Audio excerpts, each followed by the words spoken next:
Hello friends, welcome to plastic tech India. मैं आशुतोष आप सभी का स्वागत करता हूं अपने चैनल पे। आज का वीडियो बहुत ही इंटरेस्टिंग होने वाला है। पहले मैं आपको तीन डिफरेंट मशीन पे चलने वाले पार्ट्स दिखाता हूं और फिर मैं समझाता हूं कि आखिर में हमने आज का टॉपिक लिया क्या है। ये एक हमारा पार्ट चल रहा है कप वाइसर टाइप का, और इसके ऊपर जो हमने मशीन के ऊपर रॉ मटेरियल लिया है वो है पॉम मटेरियल M90 सेलकॉम कंपनी का। अभी आप इसका रनिंग देखिए, ये रहा पार्ट, आप देख सकते हैं कप वाइसर। अभी ये ओपन हो रहा है और ये देखिए पार्ट इजेक्ट हो रहा। इजेक्ट होने के बाद हमने बिन लगाया है और बिन के अंदर सारे के सारे पार्ट जो है वो डायरेक्ट ड्रॉप कर रहे हैं। तो ये हमारा पॉम मटेरियल का एक पहला पार्ट एक मशीन पे चालू है। अब हम चलते हैं दूसरी मशीन के ऊपर और आपको दिखाते हैं वहां पे कौन सा पार्ट है जो प्रोसेस हो रहा है। तो ये दूसरा मोल्ड है हमारा, ये एक कवर है और उसका पार्ट कुछ इस प्रकार से दिखता है।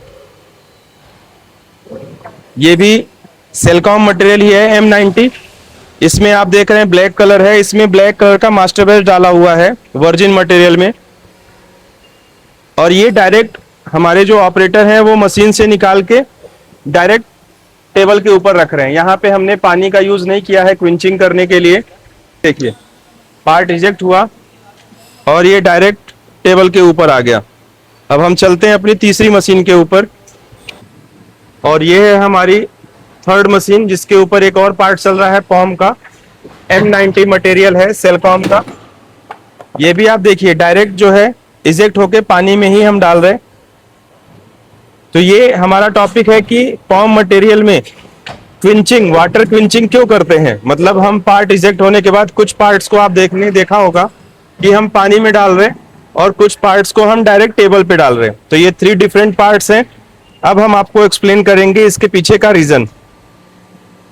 तो जैसा कि मैंने आपको तीन मोल्ड के ऊपर, तीन मशीन के ऊपर दिखाया है मैंने कि पॉम का जब मटेरियल चल रहा है हमारा, तो दो जगह पे आपने देखा कि हम उसको डायरेक्ट इजेक्ट होने के बाद पानी में ड्रॉप कर रहे हैं, और एक जगह पे आपने देखा एक मोल्ड के ऊपर कि वो पानी में हम नहीं ड्रॉप कर रहे, वो डायरेक्ट हमारा ऑपरेटर वो टेबल के ऊपर ले रहा है।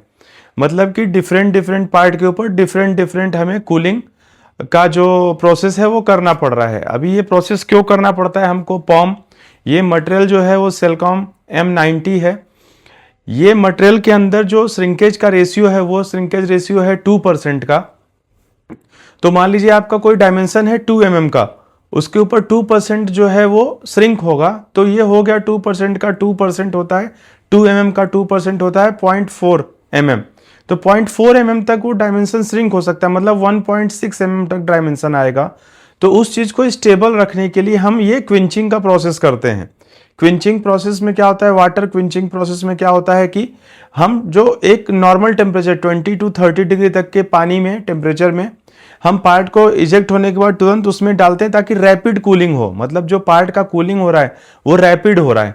इसका एक दूसरा भी प्रोसेस होता है, एयर क्विंचिंग भी आप कर सकते हो, जहां पे एक मतलब आप 20 डिग्री टेम्परेचर या 30 डिग्री टेम्परेचर तक एयर का हम टेम्परेचर रखते हैं, और पार्ट को हम उस प्रोसेस के थ्रू 60 सेकेंड्स या फिर आप बोलो 2 मिनट्स तक, यानी 120 सेकेंड्स तक पार्ट को उस प्रोसेस में रखते हैं। तो एयर क्विंचिंग होने के कारण भी पार्ट का जो स्टेबिलिटी चाहिए हमें वो हो जाता है। अभी श्रिंक होगा तो हमारा ये जो पॉम का मटेरियल का पार्ट है जो हम आपको आज वीडियो लेके आए हैं, दिखा रहे हैं आपको, तो अगर हम क्विंचिंग ना करें तो क्या होगा, ये ना करने से इश्यूज क्या होंगे, डायमेंशन जो है स्टेबल नहीं रहेगा, डायमेंशन आपको स्टेबल नहीं मिलेगा, पार्ट में वार्पेज मिलेगा। आपको मैंने एक पार्ट दिखाया वो स्टिक जैसा लंबा है, वो पार्ट में जो बेस है उसका, बेस से उस पार्ट में थिकनेस आप देखोगे वहां पे 4 mm की थिकनेस है, तो वहां पे आपको वार्पेज मिलेगा। फिर उसके कारण और क्या हो सकता है, आपको असेंबली में आपको प्रॉब्लम होगा, असेंबली आपकी प्रॉपर तरीके से नहीं होगी। तो इन चीजों को अवॉइड करने के लिए हम क्या कर रहे हैं, वाटर क्विंचिंग कर रहे हैं। अभी ये करने से क्या होता है हमारा, ये करने से होता है कि यूनिफॉर्म कूलिंग मिलता है हमारे पूरे पार्ट को। उसके अलावा हमारा वाटर क्विंचिंग जब हम करते हैं पार्ट के थिकनेस को इम्प्रूव करते हैं, मतलब यानी कि श्रिंकेज ना आने के कारण हम ये चीज़ करते हैं, तो बेनिफिट क्या मिलेगा, श्रिंकेज जो है वो रिड्यूस होगा, मतलब एकदम मिनिमम लेवल पे श्रिंकेज आएगा उसका। इसके अलावा हमारा डायमेंशन जो है वो स्टेबिलिटी मिलेगी, प्रॉपर डायमेंशन जो होगा वो स्टेबल होगा और वार्पेज कंट्रोल होगा। तो इन चीज़ों को हम अचीव करने के लिए पॉम मटेरियल में हम करते हैं वाटर क्विंचिंग। अभी क्वेश्चन ये उठता है कि हम एक पार्ट को क्यों नहीं कर रहे, तो वो पार्ट आपने देखा होगा, उस पार्ट में की जो थिकनेस है वो बहुत ही कम है, उसका जो वॉल है थिकनेस कम है, और उसको कूलिंग जो है यूनिफॉर्म कूलिंग है उस पार्ट के ऊपर, चारों तरफ से उसको कूलिंग मिल रहा है, तो मोल्ड में ही वो कूल हो जा रहा है और वहां पे जरूरत नहीं पड़ रही। बाकी जो दोनों जो हमारे व्हाइट कलर में पार्ट निकल रहे हैं उनको हमको वाटर क्विंचिंग करना पड़ रहा है।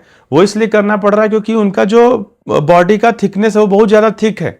मतलब एक में आपने देखा होगा कि जो रॉड है वो रॉड की थिकनेस 4 mm तक जा रही है, और एक जो बॉल जैसा है वाइसर का जो पार्ट है हमारा, उसमें भी थिकनेस बहुत ज़्यादा होने के कारण हमको वाटर क्विंचिंग करना पड़ रहा है, ताकि पार्ट के ऊपर श्रिंकेज ना आए, हमारा पार्ट स्टेबल हो, डायमेंशन अचीव हो और असेंबली में कोई भी इशू ना आए। तो ये प्रोसेस एक मैंने आपके लिए लाया है कि वाटर क्विंचिंग क्या होता है और पॉम मटेरियल में वाटर क्विंचिंग क्यों करना पड़ता है। आप हमें कमेंट बॉक्स में ज़रूर बताएं कि आप कोई पॉम का मटेरियल का पार्ट बना रहे हैं, और बना रहे हैं तो आप वाटर क्विंचिंग करते हैं कि नहीं करते हैं, हमें ज़रूर बताएं।